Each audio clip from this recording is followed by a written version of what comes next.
Noong 1930s, ang Pilipinang si Susana umibig sa isang Hapon na dumayo sa Mindoro. Ang pangalan nito, Kamata.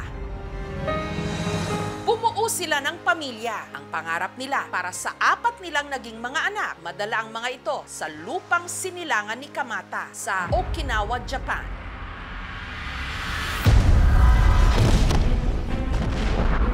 Pero ang pangarap na ito naudlot sa pagsiklab ng ikalawang digmaang pandaigdig o World War II noong 1940s at pagkamatay ni Kamata. Makalipas ang mahigit 8 dekada, ang dalawa sa mga naulilang anak ni Kamata patuloy pa rin kumakapit sa pangarap ng kanilang ama na makarating sila ng Japan at makilala ang mga kaanak nila roon. At kamakailan lang, ang kanilang mga panalangin, unti-unti raw nadinig. Nung sa malayo nilang isla sa Palawan, may bumisitang Hapon.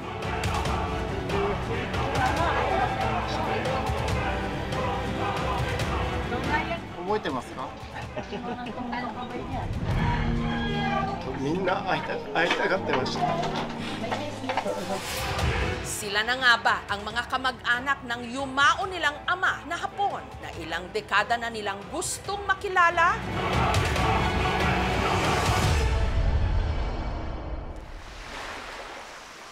Dito sa Linapakan Island sa Palawan, matatagpuan ngayon ang magkapatid na may dugong Hapon. Para marating ito, kailangang maglayag ng aming team ng 4 na oras sakay ng bangka mula sa El Nido. Dito nakatira ang 86 anyos na si Esperanza at 84 anyos na si Lydia. Sa Mindoro raw nagkakilala ang kanilang mga magulang. Ang ina nilang si Susana, magsasaka. Namamahala naman daw noon ng lancha ang kanilang amang Hapon, si Kamata Morine. Si Lolo Kamata Morine, mayroon sariling fishing boat. Siya po ay pumunta ng Pilipinas para mangawil po. Kaya palipat-lipat po siya sa Mindanao, Iloilo, Mindoro, din sa Palawan. Nahulog daw ang loob ng dalawa sa isa't isa at kalaunan nagsama. 2 beses po silang ikinasal ng ang lola ko at lolo ko. Nagkaroon sila ng 4 na anak, sina Ezekiel, Esperanza, Lydia at Kamata Jr. Masaya po kami na kasama namin si tatay na nangingisda sa laog. Ngayon kami nakatira sa lancha. Madalas daw ikwento sa kanilang nanay Susana ng kanilang tatay Kamata ang naging buhay nito sa kanyang lupang sinilangan sa Okinawa, Japan. Wala kaming alam na ang itsura ng Japan kung paano. Ay sabi ni tatay, marami din daw sila. Kung bata pa kami, gusto namin magpunta ng Japan para makita namin ang kamag-anak namin doon.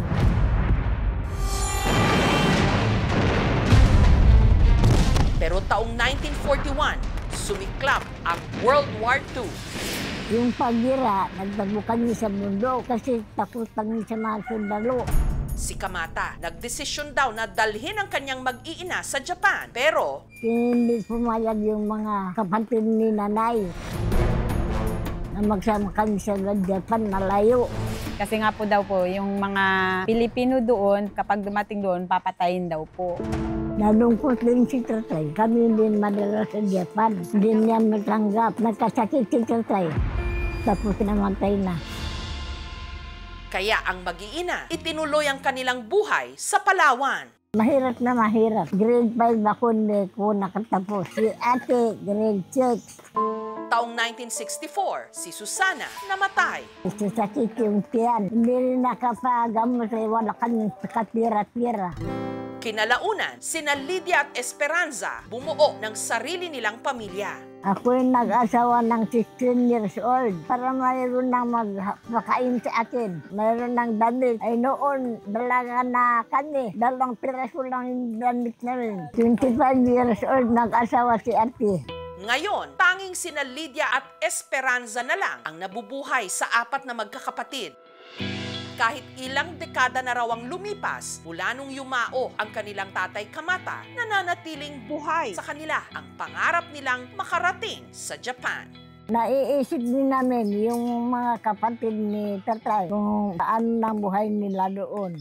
Kung buhay pa daw po si Lolo Kamata, siguro po daw po sila ay nakatira sa Japan at hindi daw po sila naghihirap ng ganon. Doon daw po sa Japan, maganda yung buhay doon. Pero nawalan na raw sila ng pag-asa na mangyayari pa ito. Lalo't nasa dapit hapon na raw sila ng kanilang mga buhay. Si Nanay Esperanza, may sakit po siya. Parang epilepsy po. Hirap na siyang makalakad. Mahina na po talaga ang pandinig niya. Matukad ka sa bukid. Hindi rin. Ha? Matukad ka pa, hindi rin. Parang hindi kita ko marinig. Bingi ka na. Nalungkot po si Nanay Lydia kasi po ganun po yung nangyari sa kapatid niya. Na mild stroke din po siya. Sinubukan naman daw noon ng magkapatid na hanapin ang mga kaanak ng kanilang ama sa Okinawa. Sabi niya, Sally, hanapin mo ang embassy ng Japanese, tapos maghingi ka ng tulong na sabi, dito may anak pa ng Japanese, saka may mga apo. Hindi ko rin po nagawa kasi hindi ko rin po alam kung paano. Hanggang sa nabalitaan nila na may naghahanap daw ng mga war-displaced Japanese descendants dito sa Pilipinas. Yung mga Japanese naghahanap ng mga kamag-anak dito sa Pilipinas. Yung mga kaibigan siguro na mayroon daw po dito sa Palawan na mayroong magkapatid na Japanese. Kaya yun po, pumunta po sila dito. Ang bumisita sa magkapatid, ang PNLSC o Philippine Nikkei Jin Legal Support Center, grupo ng mga abogado mula Japan na naglalayong hanapin ang mga war-displaced Japanese descendants dito sa Pilipinas. First batch of Japanese immigrants came here was 120 years ago and settled and raised a family. But the tragedy began at the beginning of a broke out of the Second World War II. They're forced to serve Japanese Imperial Army. That's the beginning of the tragedy. Ang maganda raw sa kaso ng magkapatid, tanda pa nila ang pangalan ng kanilang ama. Kamato Morini. They took a statement from them, their life history, their father, where they come from, also occupation and the marriage of the parents. The record is insurance record or passport. That would say that he's visited the Philippines twice. So it's much the information coming from Nanay Lydia Esperanza. Kaya ang impormasyong ito, pati na ang iba pang mga detalye tungkol sa pagkatao ni Kamata, ang siya raw ginamit ng grupo para matunton ang mga kamag-anak nito sa Japan. Our Tokyo office discovered this record, Morine Kamata from Okinawa. Hanggang sa nahanap nila sa Okinawa, si Nawaki na pamangkin pala ng kanilang amang si Kamata. Natuntun din nila si Yasuhiko na apo naman niya.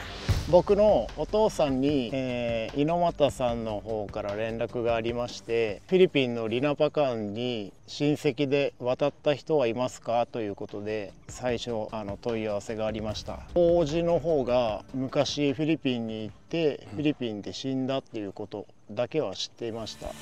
Para masigurong magkamag-anak nga sila, sina Yasuhiko may ipinakitang ebidensya, lumang litrato ng ama ni na Esperanza at Lydia na si Kamata, nakuha bago raw sumiklab ang World War II. この写真は僕の大叔父、そして鎌田の弟の駅のお家にありました。そしてこの写真を僕のお父さんが持ってきてくれて、今ここに手元にあります。 Nung nakumpirma ng grupo na sina Yasuhiko na nga ang hinahanap nilang mga kamag-anak ng ama ni na Esperanza at Lydia, nitong May 25 mula Okinawa sa Japan, lumipad papalawan sina Yasuhiko kasama ang staff ng TV Asahi para makilala ang mga naulilang anak ng kanilang nawalay na kamag-anak. すげえ、めっちゃ豪華に。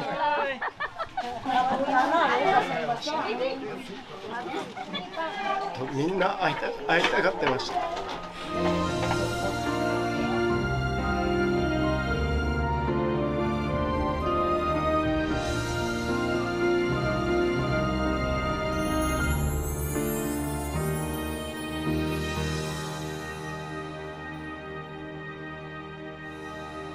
Ipinakita rin sa kanila ni Yasuhiko ang lumang larawan ng kanilang ama. 覚えてますか？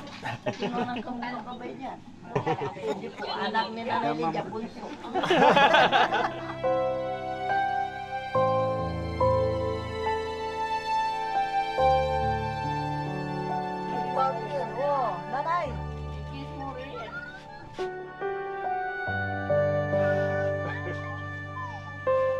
Hindi na nila siguro yan nakita. Kaya ba ninyo malalaki ba?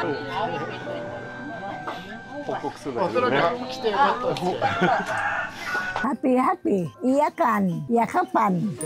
Talaga si Tatay yun. Masaya rin kahit litrato lang nakita namin sa loob namin. Naramdaman na buhay pa si Tatay. Mayroong litrato yung nanay ng tatay namin talagang akong ako. Kamukha ko yung nanay ni Tatay. Lukso rin talaga ng dugo, magkakamukha yung mga anak ni Nanay Lydia at saka yung pumunta dito na dalawang. Hindi na po kailangan DNA kasi sila huy magkahawig po. 嬉しかったっていうのともう感情を込み上げてもちょっともう本当に涙がちょっとパッと出てきたのがもう本音ですね。言葉に表せないような気持ちはありましたね。はい、僕もすごく嬉しくて、生きてるうちに本当に会えてよかったなと思ってます。Ang magkakamag-anak, nag-bonding at nag-picnic. Ay sabi niya sa akin, kukunin daw ako niya, babalikan ako, yung dalawang pinsan ko. Sabi ko, opo, basta kayo magkuha sa akin, susunod ako. また機会があれば向こうにみんなに会いに行きたいし、ね、向こうの誰かが来るようなことがあった時もやっぱり会いたいと思いますね。はい。 Kumusta sa inyong lahat dyan sa mga Morini family sa Okinawa, Japan? Sana maayos po namin ng madali ang aming mga papilis para makarating din po kami sa inyo dyan sa Japan. Maraming salamat po. Arigato. 本当にああいうことでですね、厳しい環境の中あそこまで子孫を繁栄させてくれて本当にすごいと感謝してます。はい、みんな元気でいてください。僕ら沖縄にいる親戚もみんな元気で頑張っていきますので、会える日まで楽しみにしています。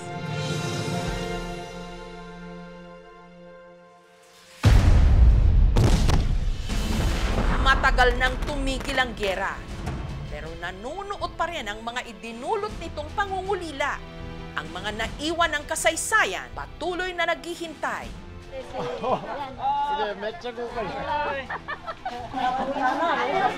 Sana hindi pa huli ang lahat. Para sa Land of the Rising Sun, may pag-asa pa ring sumikat ang isang ipinangako pangarap.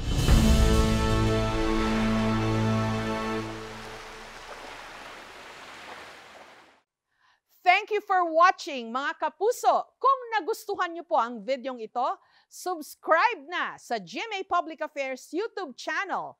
And don't forget to hit the bell button for our latest updates.